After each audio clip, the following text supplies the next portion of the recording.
আমি আপনাদের সাথে শেয়ার করছি চিকেন পাটিয়ালা রেসিপি। তাহলে চলুন রেসিপির ভিডিওটা শুরু করা যাক। প্রথমে চিকেন এখানে আমি পরিষ্কার করে ধুয়ে নিয়েছি। চিকেনটা ম্যারিনেট করার জন্য নিয়ে নিয়েছি 100 গ্রাম টক দই, আর নিয়েছি 1 চামচ আদা বাটা, 1 চামচ রসুন বাটা,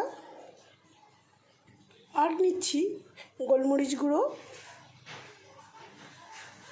নিচ্ছি লবণ স্বাদ মতো। উপকরণগুলি খুব ভালো করে মিশিয়ে নিতে হবে চিকেনের সঙ্গে। এইভাবে 15 মিনিটের মতন মাখিয়ে রেখে দিলে চিকেনটা অনেকটা সফট হবে এবং লবণ চিকেনের মধ্যে খুব ভালোভাবে ঢুকে যাবে। এরপর গ্রেভি বানানোর জন্য কড়াই বসিয়ে নিয়েছি। গরম কড়াইয়ের মধ্যে দিয়ে দিচ্ছি পরিমাণ মতন সাদা তেল। ফোড়নের জন্য দিচ্ছি গোটা গরম মশলা। ফোড়নটা কয়েক সেকেন্ড নাড়াচাড়া করে নিচ্ছি তেলের মধ্যে। ফোড়নের মধ্যে দিয়ে দিচ্ছি পেঁয়াজ কুচি। পেঁয়াজ কুচিটা তেলের সঙ্গে নাড়াচাড়া করে ভেজে দিতে হবে। কিছুক্ষণ এইভাবে ভেজে নিচ্ছি। এরপর ঝালের জন্য দিয়ে দিচ্ছি কাঁচা লঙ্কা কুচি। হালকা ভাজা হয়ে গেলে দিয়ে দেব টমেটো কুচি। টমেটোর কুচিগুলো যাতে ভালোভাবে গলে যায় কিছুক্ষণ নাড়াচাড়া করে নেব এইভাবে। এরপর দিয়ে দেব স্বাদ মতো লবণ, আর দেব কাসুরি মেথি। কিছুক্ষণ নাড়াচাড়া করে নেব। এরপর দিয়ে দেব ম্যারিনেট করা চিকেন। গ্যাসের ফ্লেমটা লোতে রেখে কিছুক্ষণ চিকেনটা নাড়াচাড়া করে নেব যাতে দইটা ফেটে না যায়।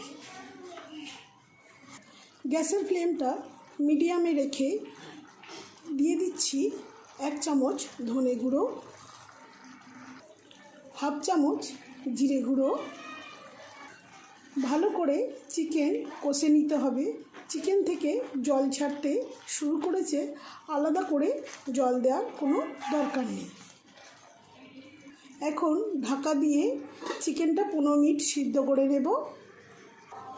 ঢাকা খুলে 15 মিনিট পর ফিরে এলাম। এরপর দিয়ে দিচ্ছি কাজু বাটা। কাজু বাটাটা গ্রেভির সঙ্গে খুব ভালো করে মিশিয়ে নিতে হবে। এরপর এখানে আমি একটা ফ্রাই প্যান বসিয়ে নিয়েছি।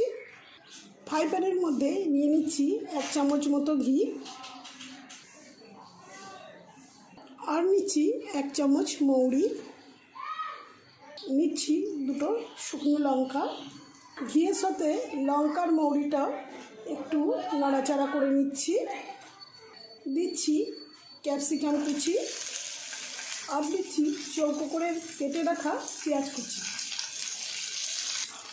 কিছুক্ষণ নাড়াচাড়া করে একটু সতে করে নিতে হবে।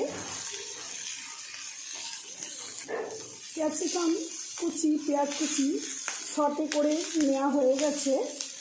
এরপর চিকেনের মধ্যে দিয়ে দিচ্ছি। পেঁয়াজ ক্যাপসিকাম দেওয়ার ফলে চিকেনের স্বাদ কিন্তু দ্বিগুণ হয়ে যাবে। এখন চিকেন পাটিয়ালা রেসিপি রেডি হয়ে গেছে। যে কোনো পোলাও, নান, পরোটার সঙ্গে খেতে কিন্তু অসাধারণ লাগে। আপনারা অবশ্যই বাড়িতে একবার ট্রাই করবেন। আপনারা ভালো থাকবেন, সুস্থ থাকবেন। ধন্যবাদ।